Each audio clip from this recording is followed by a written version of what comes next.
साल था 2018 एंड मैं समझता था मेरी स्किन टोन डार्क ब्राउनिश है एंड मैं इसका कुछ नहीं कर सकता हूँ। बट जब मुझे ये तीन चीजें पता चली एंड इनको मैंने कंसिस्टेंटली किया, तब मेरी स्किन यहाँ से यहाँ तक पहुंच गई। एंड तीसरी चीज मोस्ट इंपॉर्टेंट है, डिटैन करने से पहले हम जान लेते हैं कि टैन होता भी क्यों है। देखो, हमारे बॉडी में ना मेलेनिन प्रोड्यूस होता है जो हमारे स्किन को प्रोटेक्शन भी देता है एंड कलर भी देता है। हर बंदे में ना मेलेनिन प्रोडक्शन अलग होता है क्योंकि उसके जेनेटिक्स के हिसाब से। अगर तुम अफ्रीका में जाओगे ना, उनका मेलेनिन प्रोडक्शन हाई होता है, इसीलिए वो डार्क स्किन्ड होते हैं। बट अगर तुम अमेरिका जाओगे ना, तो मेलेनिन प्रोडक्शन लो होता है, इसीलिए वो काफी गोरे होता है। तो मेलेनिन कितना प्रोड्यूस होता है उससे डिपेंड होता है हमारा स्किन कलर कैसा होगा। तो अगर ये मेलेनिन प्रोडक्शन हाई होगा ना, तो आप टैन हो जाओगे। तो जो तीन चीजें मैं आपको बताऊंगा ना, वो चीजें आपके मेलेनिन प्रोडक्शन को मॉडरेशन में रखेगी, आपको टैन होने से बचाएगी। तो पहली चीज है सनलाइट। सनलाइट में ना यूवीबी रेज होती है जो हमारे स्किन को डैमेज करती है।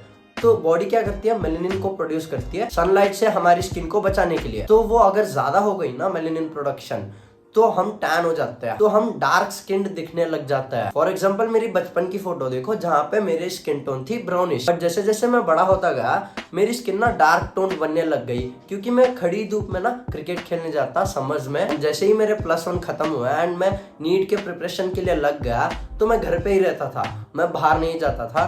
तो मेलेनिन प्रोडक्शन कम हो गया क्योंकि मैं सनलाइट को एक्सपोज ही नहीं हुआ। तो मेरी बॉडी ने ना मेलेनिन प्रोडक्शन को कम कर दिया, तो मेरी स्किन टोन डार्क से एकदम से व्हाइट होने लग गई। उसके बाद मैंने सनस्क्रीन लगाना चालू किया एंड आप मेरी स्किन टोन देख सकते हो अभी। तो आपको हमेशा बाहर निकल रहे हो तो आपको सनस्क्रीन लगाना है, नहीं तो भाई आप एक कैप एंड मास्क भी वेयर कर सकते हो। बस ये ध्यान में रखना आपकी स्किन प्रोटेक्टेड हो सनलाइट से, स्पेशली जो 10 बजे से लेके 5 बजे तक जो धूप होती है ना, उससे प्रोटेक्टेड हो। बाकी तो सुबह वाली धूप एंड शाम वाली धूप तो अच्छी होती है, बट जो 10 बजे से लेके 5 बजे तक जो धूप होता है ना, उसमें ज्यादा यूवीए एंड यूवीबी रेज होती है जो आपकी स्किन को डैमेज कर सकती है। या तो सनस्क्रीन लगाओ या फिर कैप एंड मास्क वेयर करके बाहर निकलो। आप पूछोगे कि मैं तो सनलाइट से बच रहा हूँ, तो मुझे कितना टाइम लगेगा डी टैन होने के लिए? तो जितना टाइम आपको टैन होने के लिए लगा है ना, उसका आधा टाइम लगेगा डी टैन होने के लिए। अगर मैंने ना 1 साल तक टैन हुए जा रहा हूँ, तो मुझे 6 महीने लगेंगे डी टैन होने के लिए। तो आप हिसाब किताब कर लो अपना कि मैं कितने दिन तक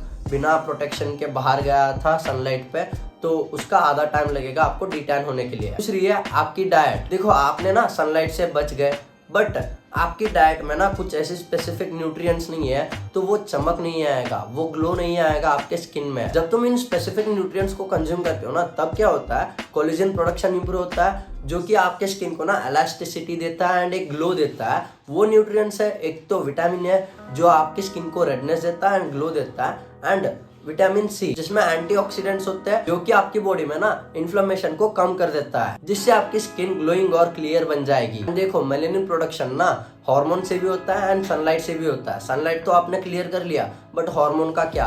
अगर आपकी डाइट शीट है ना, तो मेलेनिन प्रोडक्शन कम नहीं होगी, वो ज्यादा ही रहेगी। आपको अपनी डाइट पे भी ध्यान देना है, आपको तला भुना एंड जो शुगरी फूड्स होता है ना, उन्हें कम करना है, जिससे हार्मोनल इम्बैलेंस कॉज नहीं होगा, आपका हार्मोनल प्रोफाइल सही रहेगा। एंड आपकी डाइट में ना ग्रीन लीफी वेजिटेबल्स को ऐड करो, कोलेजन ज्यादा प्रोड्यूस होगा। तीसरी है, मोस्ट इंपॉर्टेंट है स्लीप, जो काफी लोग ना इग्नोर कर देते हैं। स्लीप में आपकी स्किन रिकवर होती है, आपके स्किन सेल्स डेड होके नए स्किन सेल्स बनते हैं। Most of the collagen production भी तभी होता है। एंड अगर आपको अपना हार्मोनल प्रोफाइल सही रखना है ना, स्लीप इज मोस्ट इंपॉर्टेंट। अगर आपकी स्लीप सही है तो आपका हार्मोनल प्रोफाइल भी सही रहेगा, क्योंकि स्लीप में ही आपके सारे हार्मोन्स प्रोड्यूस हो रहे होते हैं। अगर स्लीप में गड़बड़ी हो गई तो मेलेनिन प्रोडक्शन भी हाई हो सकता है। तो अपने स्लीप को सही रखो। एंड आपको नहीं पता है कि क्या करना है मुझे अपने स्लीप को इम्प्रूव करने के लिए, तो आप मेरी वीडियो चेकआउट कर सकते हो जो मैंने स्लीप पे बनाई है, कैसे आप अपनी स्लीप क्वालिटी को बेटर कर सकते हो। आपको वीडियो की लिंक डिस्क्रिप्शन में मिल जाएगी। तो बेसिकली मेलेनिन ना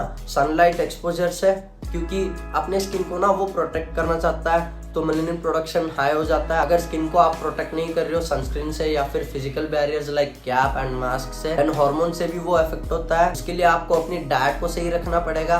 एंड अगर आपको अपने स्किन पे ना एक ग्लो चाहिए, चमक चाहिए, एंड आपकी स्किन क्लियर हो, तो आपको अपनी डाइट में vitamin A and vitamin C को इंक्लूड करना पड़ेगा, and green leafy vegetables and processed food and junk foods को अवॉइड करना पड़ेगा। लास्टली स्लीप, जो काफी इंपॉर्टेंट रोल प्ले करता है हार्मोनल प्रोफाइल को बैलेंस करने में एंड आपकी स्किन को रिकवर करने में। एंड ऑनेस्टली कहूँ ना, यही 3 चीजें थी जो मैं यूज करके ना मेरी स्किन को ट्रांसफॉर्म किया हूँ। अगर आप भी इन 3 चीजों को ना कंसिस्टेंटली करोगे ना तो मेरी गारंटी है आपकी स्किन भी बदल जाएगी। अगर तुम्हें मुझसे 1-on-1 कोचिंग कॉल करनी है तो मैं डिस्कॉर्ड की लिंक आपको डिस्क्रिप्शन में या फिर पिन कमेंट में डाल दूंगा, तो मुझे वहां पे मैसेज कर सकते हो। And that's it for this video. मिलते हैं अगले वीडियो में। Love you, bye.